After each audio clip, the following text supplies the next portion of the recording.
গরম ভাতের সাথে লইট্টা মাছের এই মরিচগুলো থাকলে প্লেটের সব ভাত নিমিষে শেষ হয়ে যাবে। একবার খেলে মুখে এর স্বাদ লেগে থাকবে আজীবন। আর পুরো রেসিপিটা জানতে হলে ভিডিওটা প্রথম থেকে শেষ পর্যন্ত স্কিপ না করে দেখে যাবেন। টিপস সহ আমি লইট্টা মাছের এই মরিচগুলোর রেসিপি আজকে আপনাদের সাথে শেয়ার করব। হ্যালো ভিউয়ার্স, আসসালামু আলাইকুম। আশা করি সবাই ভালো আছেন। লইট্টা মাছের মরিচগুলো বানানোর জন্য আমি কয়েক পিস লইট্টা মাছ আগে থেকেই হলুদ, মরিচ, লবণ সবগুলো দিয়ে মেখে রেখেছিলাম। আর সাথে 2টা পম্বি মরিচও নিয়েছি, আপনারা ভিডিওতে দেখেছেন। এই পর্যায়ে আমি সরিষার তেল দিয়ে তার মধ্যে পেঁয়াজগুলো ভালো করে ভেজে নিচ্ছি। আর মাছের সাথে আমি 2টা বম্বে মরিচ নিয়ে নিয়েছি। এই মরিচগুলোর মধ্যে বম্বে মরিচটা একদম স্কিপ করা যাবে না, কারণ এই বম্বে মরিচের কারণে মরিচগুলোর ফ্লেভারটা অনেক বেশি মজা হয়, যেটা না দিলে একদমই হবে না। সেই সাথে আপনাকে দেশি রসুনটা মাস্ট দিতে হবে। দেশি রসুনের ফ্লেভারটা অনেক বেশি ভালো, সেজন্য আমি এক পর্যায়ে এখানে রসুন কুচি আর পেঁয়াজ কুচিও একটু দিয়ে দিয়েছি। পেঁয়াজ রসুনের পরিমাণটা যত বেশি হবে খেতে খুবই ভালো লাগবে, তবে রসুনটা পেঁয়াজের চাইতে কম দিতে হবে। আর এই মরিচগুলোটা বানানোর জন্য ভিডিওটা প্রথম থেকে শেষ পর্যন্ত স্কিপ না করে দেখে যাবেন। যে দেখেন আমার পেঁয়াজ রসুনগুলো ভাজার পরে তেল আরও অনেকগুলো রয়ে গিয়েছে। এর মধ্যে আমি মেখে রাখা লইট্টা মাছগুলো ভেজে নিব। সরষার তেলে লইট্টা মাছগুলো ভাজার ফলে সুন্দর একটা ফ্লেভার আসবে। এই মরিচগুলো ঝাল ঝাল, এত ঝাল ঝাল হবে যা দেখলে ঝাল প্রেমীদের ক্ষুধা দ্বিগুণ হয়ে যাবে। সেজন্য যারা ঝাল প্রেমীরা আছেন এই মরিচগুলোটা প্রথম থেকে শেষ পর্যন্ত অবশ্যই দেখবেন, স্কিপ না করে। এখন আমি সরিষার তেলের মধ্য থেকে পেঁয়াজ আর রসুন কুচিগুলো নিয়ে নিচ্ছি, কারণ মাছগুলো আগে একটু তেলে ভেজে নিব।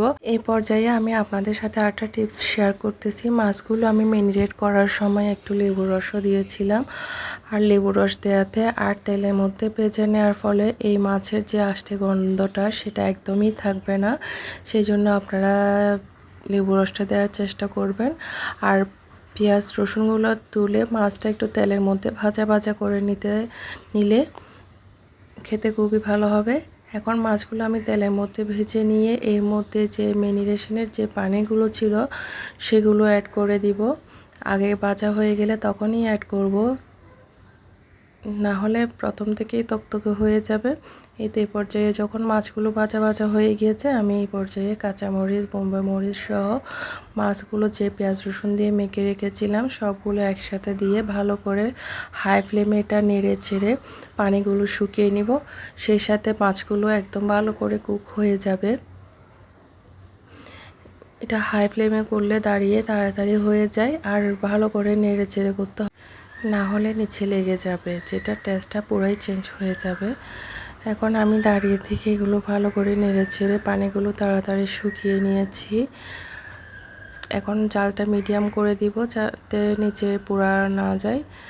দেখেন আমার মাছগুলো একদম মাখো মাখো হয়ে গিয়েছে। এ পর্যায়ে আমি আরেকটা কাঁচা বোম্বে মরিচ দিয়ে দিচ্ছি, কারণ আমি জাল একটু বেশি খাবো। সেজন্য আপনারা যদি জালের পরিমাণটা কম খান তাহলে বোম্বে মরিচের মেমব্রেনটা ফেলে দিয়ে কাঁচা অ্যাড করবেন।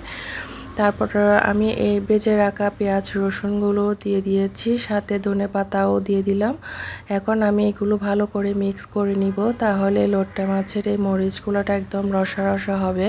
পেঁয়াজের তেলগুলো মাছের সাথে মিক্স হয়ে সবগুলো মিলে রসা রসা হয়ে যাবে। এই পর্যায়ে আপনারা চাইলে কাঁচা সরিষার তেল অ্যাড করতে পারেন, না দিলেও অসুবিধা নেই। আমি কাঁচা সরিষার তেল খাওয়ার আগে অ্যাড করি মাঝে মধ্যে, কিন্তু এই পর্যায়ে আমি এখন আর অ্যাড করব না, কারণ আমার পেঁয়াজে অনেক সরিষার তেল ছিল।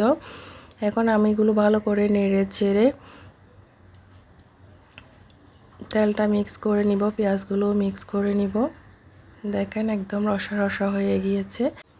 এখন শুধু এক প্লেট গরম ভাত নিয়ে পরিবেশন করব। যারা ঝাল প্রেমীরা আছেন এই লইট্টা মাছের মরিচগুলো একবার খেলে বারবার খেতে চাইবেন।